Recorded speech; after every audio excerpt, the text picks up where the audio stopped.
Hello everyone, সবাই কেমন আছো? আশা করি সবাই খুব ভালো আছো।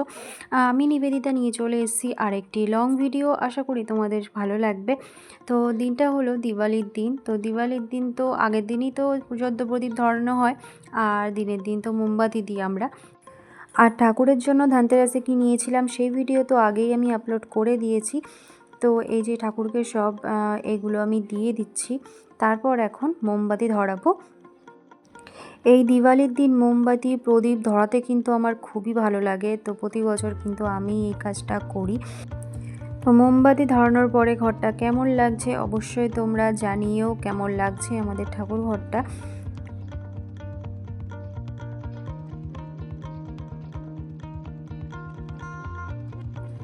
তারপর ঘরের সব জায়গাতে মোমবাতিগুলো ধরিয়ে দিলাম, সিঁড়িতে, ঘরে, ব্যালকনিতে, সব জায়গায়।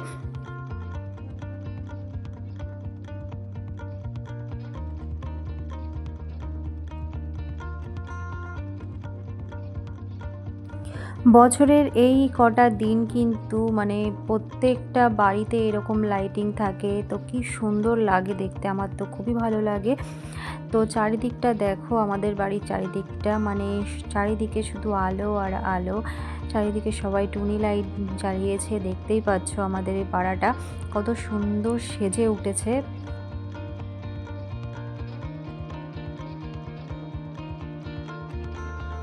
তারপর কাজবাজ সেরে মুম্বাই ধরানোর পরে বেরিয়ে পড়লাম ঠাকুর দেখার জন্য। এই যে আমরা এখন বেরোবো। প্রথমেই চলে এসেছি আমরা অগ্রদূত ক্লাবে। এই পুজোটা আমাদের বাড়ির কাছেই হয়।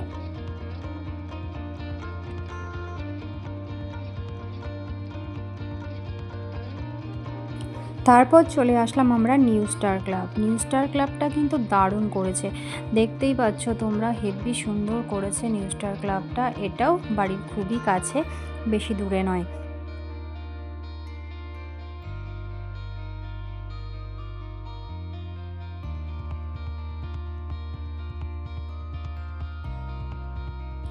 তারপর এই যে এটা হলো পাঁচমাথা মোড়। এখানে কিন্তু প্রত্যেকবার ভালোই পুজো হয়, আর এখানে কিন্তু একসাথে 9টা কালী পুজো হয়, ঠিক আছে, প্রত্যেক জায়গায় দেখতেই পাচ্ছ।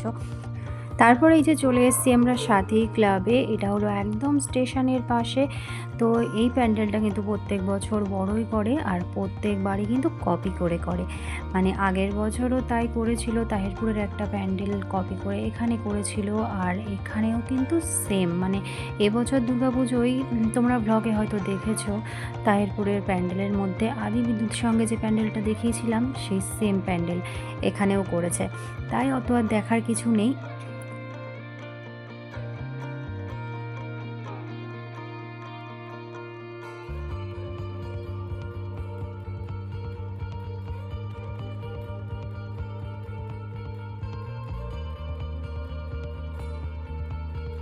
আর এই হলো সাথী ক্লাবের প্রতিমা। এই ঠাকুরটা কিন্তু অত বেশি বড় নয়, ছোটোর ওপরেই ঠাকুরটা, শুধু প্যান্ডেলটা কিন্তু অনেক বড় করে করে। তারপরে এই যে স্টেশন থেকে সামান্য দূরত্বে এটা হচ্ছে সেগুন বাগানে। এই কালীটা কিন্তু তান্ত্রিক মতে পুজো হয়, তো অনেকটাই বড় কিন্তু কালীটা।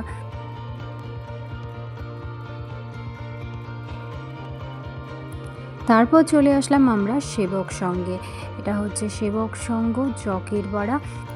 এবার কিন্তু খুব একটা ভালো প্যান্ডেল করেনি, ছোটোর মধ্যেই প্যান্ডেলটা করেছে। আগের বছর বেশ ভালো করেছিল, এবার অতটা ভালো করেনি। তো কিন্তু ভেতরের কারুকার্যটা কিন্তু খুবই সুন্দর ছিল। আর এই হলো তার প্রতিমা। এখানকার ঠাকুরটা কিন্তু অনেকটা বড়। তারপর সোজা চলে আসলাম পোস্ট অফিস মোড়। এখানে হচ্ছে এই যে এটা হচ্ছে অনামিকা ঠাকুরটা, দেখে নাও, এই ঠাকুরটা কিন্তু অনেকটা বড়।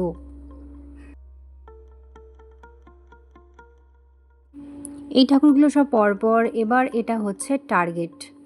এই ঠাকুরটাও অনেকটা বড়। এখানে যে কটা ঠাকুর আছে সবগুলোই কিন্তু অনেক বড় বড় ঠাকুর।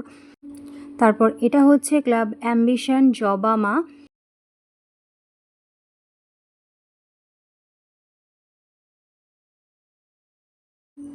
আমাদের ওখানে একটা নেমন্তন্ন ছিল, তো সেখানেই গেছিলাম, সেখানকার ঠাকুর এটা। তো সেখানে খাওয়া দাওয়া করে তারপরে বেরিয়ে পড়লাম। তারপরে এই যে এটা হচ্ছে নবজাগরণ, জজকোট মোড় থেকেই পাশেই একদম। তো এটা হচ্ছে নবজাগরণ। এখানে ছোট করে একটা থিম করেছে।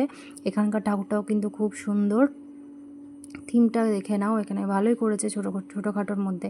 এখানে এমন কোনো পুজো নেই যে এই ক্লাবটাতে হয় না, প্রত্যেকটা পুজো কিন্তু এখানটায় হয়। তো এবার ঠাকুরটা তোমরা দেখে নাও, এই যে হচ্ছে ঠাকুর।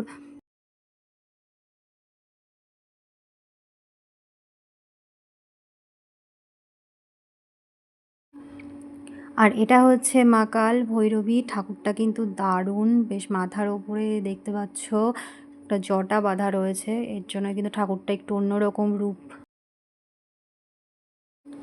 তারপর এই যে চলে আসলাম আমরা রথতলা পাড়া, আমরা বাড়ি যাব এখন। তো এটা হচ্ছে পাড়ারই ঠাকুর। তো এই যে দিদিভাইরা সব পুজো করছে, সবাই বসে আছে এই যে।